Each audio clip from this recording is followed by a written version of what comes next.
Doctor BR Ambedkar Konaseema జిల్లా ముమ్మిడివరం నియోజకవర్గం కొండలేశ్వర దేవస్థానం వద్ద పోటెత్తిన భక్తులు. కాడ్రేని కోన మండలం దక్షిణ కాశీగా విరాజిల్లుతున్నటువంటి కొండలేశ్వర స్వామి వారిని కార్తీక మాసం సందర్భంగా భక్తులు దర్శనాలకు పోటెత్తారు.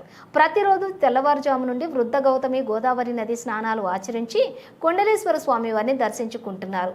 దేవస్థానం ఆలయ అర్చకులు మాట్లాడుతూ భక్తులకు అన్న సమారాధన కార్యక్రమాలు నిత్యం నిర్వహిస్తున్నట్లుగా నిర్వాహకులు తెలిపారు.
नमस्कारां समर्पयामि।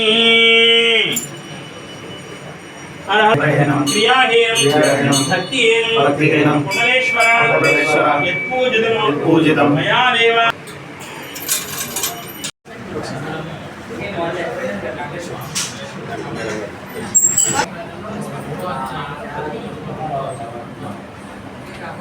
ఇలా చూడమనండి.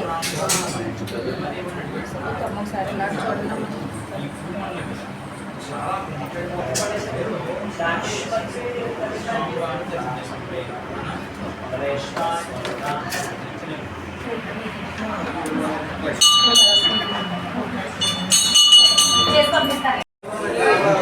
స్వామి గురించి తెలుసుకొని చాలా ప్రసిద్ధమైన దైవాన్ని తెలుసుకుని వచ్చాము. ఇక్కడ గోదావరిలోని స్నానం చేస్తే చాలా మంచిది. అక్కడ మునిగి వెళ్తుంటే మనకి ఓంకారం కూడా వినిపిస్తుంది.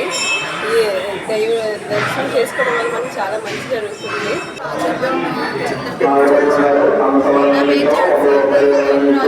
చిత్రపూర్ నుంచి వచ్చాను. నేను కొండేశ్వరం ఇదే మొదటిసారి రావడం అంటే ఆ నదిలో స్నానం చేస్తే చాలా పుణ్యం అని చెప్పారు. అదేవిధంగా ఇక్కడ వస్తే కాశీ పుణ్యం వస్తుందని చెప్పారు. శివాయ శ్రీ కొండలేశ్వర స్వామి నమః. దేవాలయ ధర్మాలయంలో క్షేత్రం వస్తాను. స్వామివారి కొండలేశ్వర స్వామి. ఈ గ్రామం పేరు కొండలేశ్వరం. ఇక్కడ ప్రముఖ పేరు వృద్ధ గౌతమి గోదావరి. వృద్ధ గౌతమి గోదావరికి సముద్ర ఎదురొచ్చిన కుండలాలు బహుమతికి ఇస్తే ఒక గోదావరి అంటే సముద్రనాథ నాకు బహుమతికి ఇచ్చేటువంటి శివమణి నేను పెట్టుకోవడం కాదు, మనిద్దరం కలిసిన ప్రాంతం మనిద్దరి జ్ఞాపకార్థం లోక కళ్యాణార్థమే మానవుల పూజ చేసుకోవడం కోసం ఒక కుండలాన్ని నది వదిన ఇక్కడ రెండవ దేవతను పూజ చేసుకోవడం కోసం నదీ గర్భంలో ప్రతిష్ఠ చేయడం కోరింది. ఆ విధంగా వృద్ధ గౌతముడు మానవుల కోసం ప్రతిష్ఠ చేసి రెండవ దేవత కోసం నదీ గర్భంలో ప్రతిష్ఠ చేసిన తర్వాత ఆ నదిలో స్నానం చేశాడు. ఆయన చేయగానే వృద్ధాప్యం పోయి యవ్వనం వసొచ్చింది. ఈ క్షేత్ర మహత్యం ఏంటయ్యా అంటే వృద్ధులు కూడా అనగా ముసలివాళ్ళు కూడా ఈ క్షేత్రంలో స్నానం చేయడం వల్ల యవ్వనం వసొస్తుంది అనేది క్షేత్ర మహత్యం. ఇది గౌతమ గ్రంథంలో 103వ అధ్యాయంలో 15వ శ్లోకంలో చదవబడుతోంది. అంతేకాకుండా బ్రహ్మాండ పురాణం తెలియజేస్తోంది. బ్రహ్మదేవుని అడిగట్టు నారదుడు తండ్రి గారు ఈ భూమండలం చాలా పుణ్యక్షేత్రాలు ఉన్నాయి. నదీ తీర ప్రాంతంలో నది ఒడ్డున ఏమైనా క్షేత్రం చెప్పిన స్వామి దర్శనం చేసుకుని వస్తున్నాడగా ఈ కొండేశ్వర క్షేత్రం చెప్తున్నాడు బ్రహ్మదేవుడు నారదుడితో. అనంతం కుండలా బలం.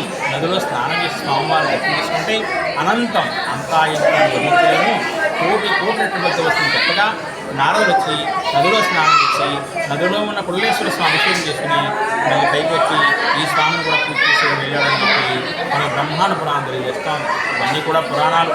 మానవులెవరూ కూడా భూమి మీద ఈ ప్రాంతంలో సంచరించిన ముందు జరిగిన విషయాలు.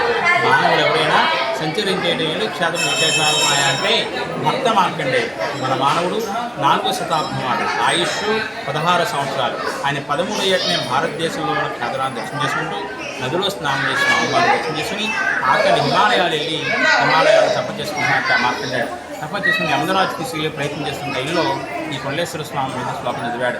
కుండలీకృత కుండలేశ్వర కుండలం వృషవాహనం. కుండలాకారంలో ఉన్న కుండలం అనగా చెవు పెట్టిన పోగన అర్థం.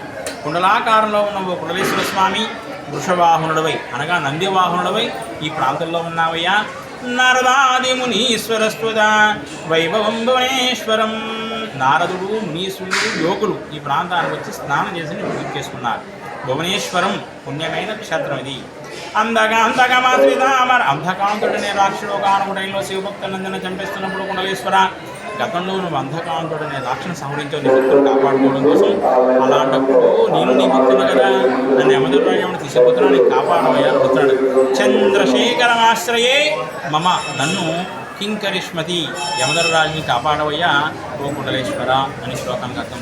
అంతేగా బ్రహ్మశ్రీ చాకండ కోటేశ్వరరావు గారు అని చెప్తున్నారు. 2-3 చోట్ల ప్రవచనం చెప్తూ ఆయన కాశీ వెళ్ళినాడు. అడిగారు కోటేశ్వరరావు గారు మీరు కాశీ వచ్చే ముందు కుండలేశ్వర క్షేత్రంలో స్నానం వచ్చారా అనగా లేదండి అక్కడ నాకు తెలియదు అన్నారు కోటేశ్వరరావు గారు. ఆ వ్యాధి పడిన పెద్ద నవ్వి మీరు నేను పురాణం చెప్తున్నారు ముందుగా కుండలేశ్వర క్షేత్రంలో స్నానం చేస్తే కానీ కాశీ రాకుండా విషయం తెలియదా?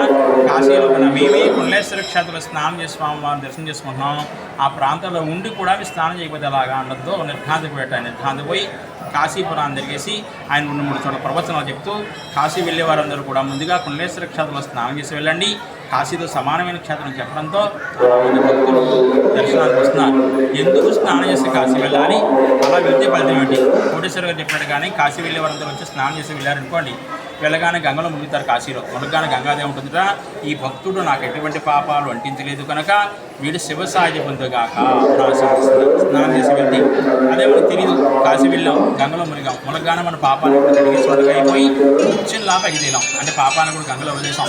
ఈ పాపాన్ని కూడా గంగాదేవి కంటుకుని ఆవిడ హంస రూపం వల్ల అనగా తెల్లటి రూపం వల్ల నల్లగా అయిపోతుంటుంది. సాయంత్రం అనగా కాకి రూపం ధరిస్తున్నట ఆ కాకి రూపం పోవడం కోసమని రాత్రి వేళడు కాకి రూపంలో వచ్చి కుండలేశ్వర క్షేత్రంలో స్నానం చేసి మర్నాడు అక్కడ హంస రూపంలో వచ్చి చేసుకుంది. ఇది కాశీ ప్లాన్ చేస్తున్నాను. అదే ప్రతి భక్తుడు స్నానం చేసి వెళ్తే ఆ తల్లి ఎప్పుడూ హంస రూపంలాగే ఉంటుంది.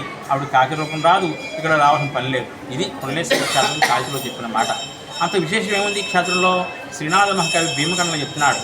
స్నానార్థ దర్శనాలు నదులు స్నానం చేసి స్వామివారు దర్శనం చేసుకున్నా, స్నానాలు దానాలు స్నానం చేసిన దానం చేసిన, స్పర్శనార్థ దర్శనాలు కనీసం గోదావరి నీళ్ళు చల్లుకుని స్వామివారు దర్శనం చేసుకున్నా 1,000,000 యజ్ఞ పుణ్యపలేదు అనగా 10,000 గోవులు దానం చేసిన ఫలితం వస్తుందా? ఇటువంటి ఫలితం ఏనదికైనా ఉందా అంటే నెలలు గంగలో స్నానం చేస్తూ ఉంటుంది, లేకపోతే 12 సంవత్సరాలకు ఒకసారి వచ్చే పుష్కర స్నానం, ఒక పుష్కర స్నానం నెలలు గంగా స్నానం